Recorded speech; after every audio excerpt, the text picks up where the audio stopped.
Merhabalar.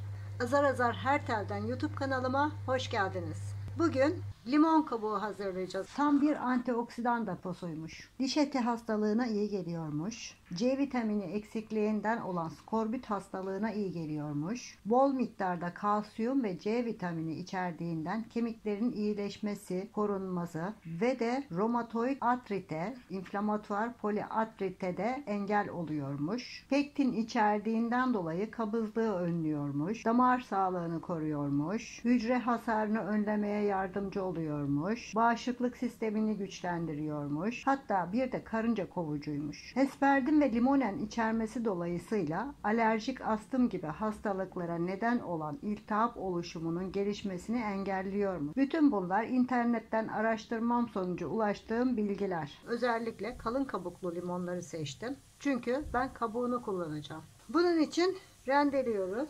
Şöyle rendenin en ince kısmını seçiyorum arkadaşlar.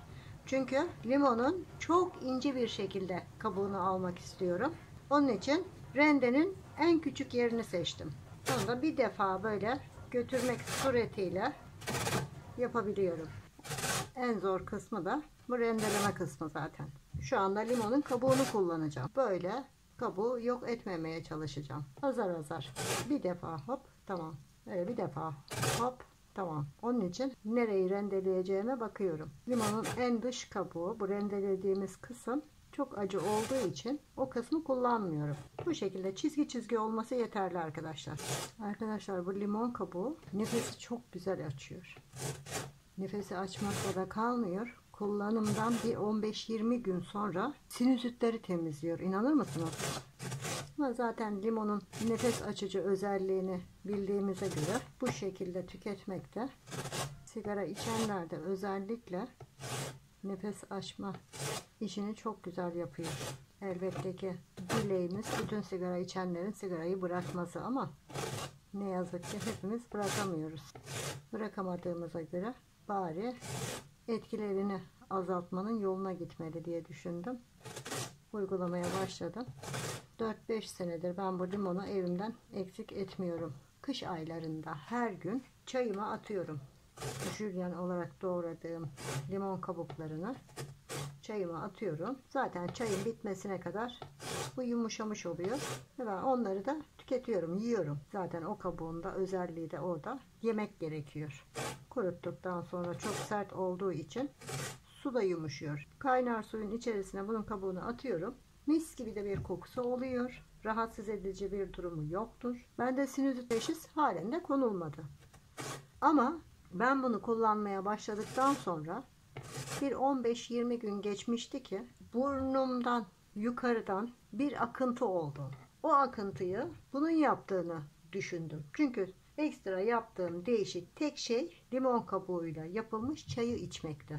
Rendeleme işimiz burada bitti. 5 tane büyük limondan bu kadar kabuk çıktı. Böyle limona dokunmadan ince bir şekilde, şu şekilde de göstereyim size. Kesiyorum. Bunu da şöyle dilimler haline getiriyorum ben. Limonun kalın olan kabuğunu bir şekilde çıkarmamız gerekiyor. Sizin nasıl kolayınıza giderse benim böyle kolayıma gidiyor. Böyle çıkartıyorum ben. Şu kısmı da mümkün olduğunca şu beyaz kısmı da soyarak çıkartıyorum. Kenara alıyorum. Aynı şekilde bunu da görüyorsunuz böyle tutunca kendim için hazırlıyorum. Boğazımdan garip garip sesler geliyor. Böyle bunu da böyle. Mümkün olduğunca bu şekilde limonu yaralamadan, suyunu çıkarmadan yapabilirsek en güzeli oluyor. Burası da evet bu güzel çıktı. Şöyle yapıyorum yine. Daha şöyle döneyim bir de. Sap kısmından daha kolay çıkar arkadaşlar. Hatta şöyle bir bıçak yardımıyla kısmı kaldırırsanız daha da kolay olur. Hop, kabuğun kalınlığını görüyor musunuz? Ben böyle kabuklu limonları gördüğüm zaman ağzım sulanıyor. Benim 5 tane limonum vardı. Büyük. Denemek amaçlı 2 tane yapabilirsiniz. Böyle çıkmayacak olursa parmağımla şöyle kaldırıyorum. Şu kabuk bizim için önemli olan şurası ve şu dış kısmı. Tıbbi olarak ne işe yaradığını, nasıl yaradığını vesaire vesaire hiç bilmiyorum. Elbette ki araştırıyorum. Ufak tefek internetten araştırmaları yapıyorum ama önemli olan beni rahatlatması, Kışın daha kolay kurutabiliyorum. Aspiratörü açıyorum, altına koyuyorum tepsiyle. Çok güzel 3 günde kuruyor. Ne işe yaradığını bilmiyordum ben. Oysa ki evimiz portakal bahçesi içerisindeydi. Kabuk kaldırma işimiz de bitti. Şöyle içinde kalan limon kalıntılarını şu şekilde jülyen doğruyorum. Bana göre en ideal ebat da böyle oluyor. Bu. Birkaç tane daha doğrayayım. Büyük olanları da çok düzgün olmasına da gerek yok. Ne kadar ince doğrarsak kuruması o kadar çabuk olur. Çürümeden kuruyabilir. Şöyle de doğrayabiliriz arkadaşlar. Rahatsız edecek acılığı kalmıyor üst kabuğunu aldığımızda. Tazeyken bile tüketebiliriz, yiyebiliriz.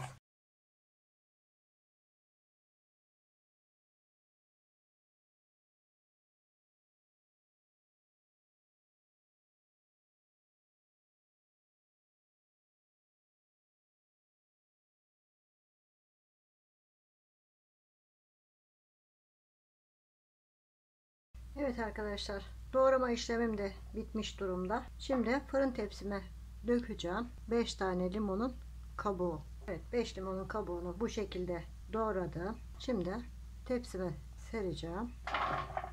Limonlarımı fırın tepsime aldım. Yanlış anlamayın, fırınlamayacağız ha. Ben aspiratör altında kurutacağım bunları. Evet arkadaşlar, limonlarımı böyle doğradım. Bitti. Fırın tepsimi boşalttım. Kuruması için aspiratörün altına koyacağım. Şansımız yaver giderse 3 günde kurur. Ben bunu daha önceden yapıp kuruttum. Bunu bu şekilde kullanıyorum. Özellikle kış ayları için. Yazın kullanmıyorum. Yazın içmiyorum genelde. Kış aylarında sadece içiyorum. Çünkü kışın daha çok hastalık olduğu için grip vesaire, nefes darlığına da iyi geldiğini söyledi. Soğuk algınlığına da iyi. Ben kullanıyorum.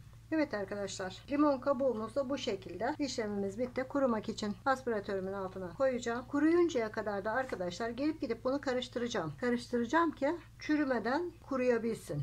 Böyle de tüketebiliriz aslında. Taze taze de tüketebiliriz. Ama şu anda limonun ucuz olduğu zaman, limonun hem ucuz olduğu zaman nefes darlığı olan, sinüziti olan bütün mevsimlerin hepsinde bunu yapıp kullanabilir. Ve kullandıktan sonra görecekler ki büyük rahatlama sağlıyor. Doktor değilim ama ben de böyle bir etki yaptı. Ben de sizinle bunu paylaşmak istedim. Bilgi paylaşıldıkça çoğalır. Siz de bilginin çoğalmasını istiyorsanız arkadaşlarınızla, dostlarınızla paylaşın. Kanalıma abone olmadıysanız abone olup beğen butonuna basıp farklı fikirleriniz varsa yorum kısmına yazarsanız mutlu oluruz. Hoşça kalın.